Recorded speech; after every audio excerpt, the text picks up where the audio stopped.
Maria menangis merengek di kaki Yesus.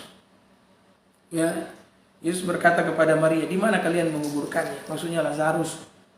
Ya, di mana kalian menguburkannya? Ya, Maria berkata, guru sudahlah guru, dia sudah 4 hari dikubur, sudahlah. Ya, tidak perlu lagi tambah-tambah urusan. Saya juga sudah tenang, saya sudah ikhlas dengan ini, ya kan? Maria dan Marta sudah sampai pada titik ikhlas, legowo. Ya, saudara, kalau kita sudah sampai pada titik ikhlas legowo, maka kita akan dipenuhi dengan damai. Karena kita berhenti untuk fight. Kita berserah kepada Tuhan, ya. Tetapi Tuhan tidak menyerah pada waktu itu. Tuhan tanya, di mana kalian menguburkannya? Ya. Maria berkata, sudahlah guru. Ya.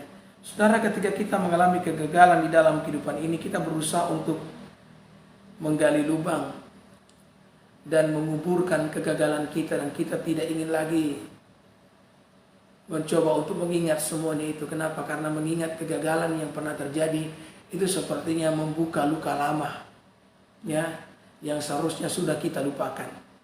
Tapi Yesus berkata, di mana kalian menguburkannya? Tepat di depan mulut kubur tersebut, Yesus berdiri dan berkata kepada Lazarus yang sudah mati 4 hari, keluar. Maka kita mengatakan Lazarus pun keluar.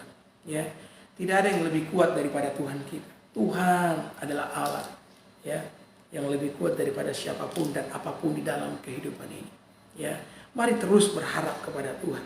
Gantungkanlah pengharapanmu kepadanya dan nantikanlah Tuhan. Ya, menjadi setialah di dalam Tuhan. Amin. Ya. Di hari Minggu yang seperti ini, mari terus orang beribadah. Haleluya. Ya, kalau perlu saudara jangan terlambat. Ya, jangan pernah mengurangi waktu-waktumu untuk sembahyang di hadapan Tuhan. Seringkali tengah-tengah masa penantian kita, iblis membuat hati kita menjadi sedemikian tawar. Iblis berkata, untuk apa lagi kamu sembahyang? Iblis berkata, untuk apa lagi kamu ibadah? Toh selama ini semua ibadahmu tidak ada gunanya.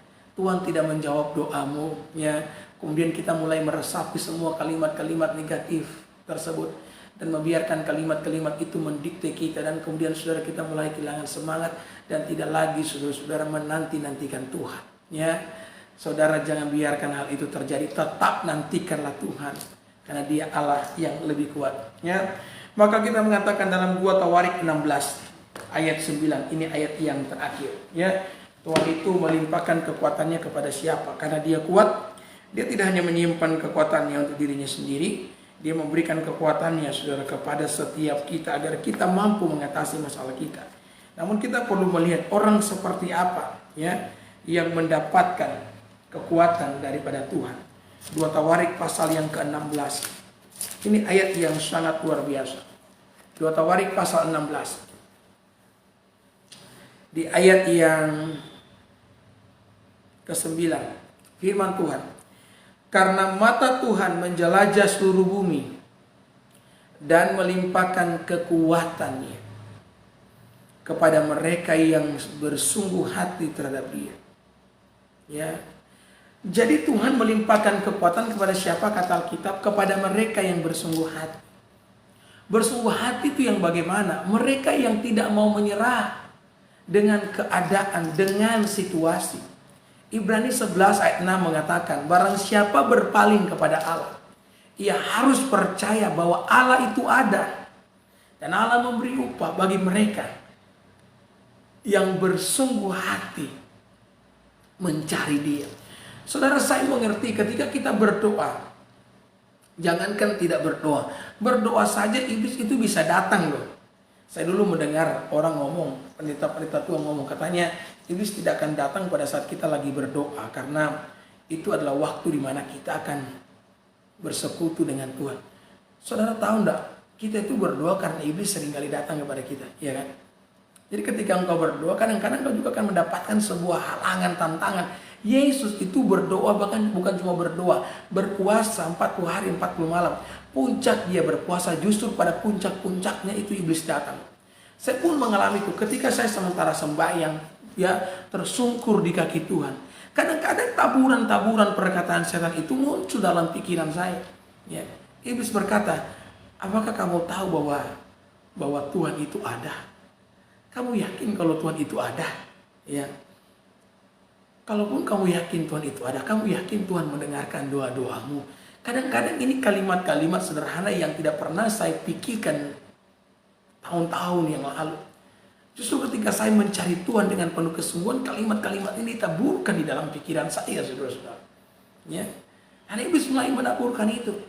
Tapi saya punya keyakinan begini, kalau iblis itu ada, ya kan, apalagi Tuhan, belum enggak ya? Ya. Saudara, saya merenungkan itu dan saya menguatkan. Makanya kita katakan kuatkan hatimu. Ya. Ibrani 11 ayat 6 saya kutip, ya.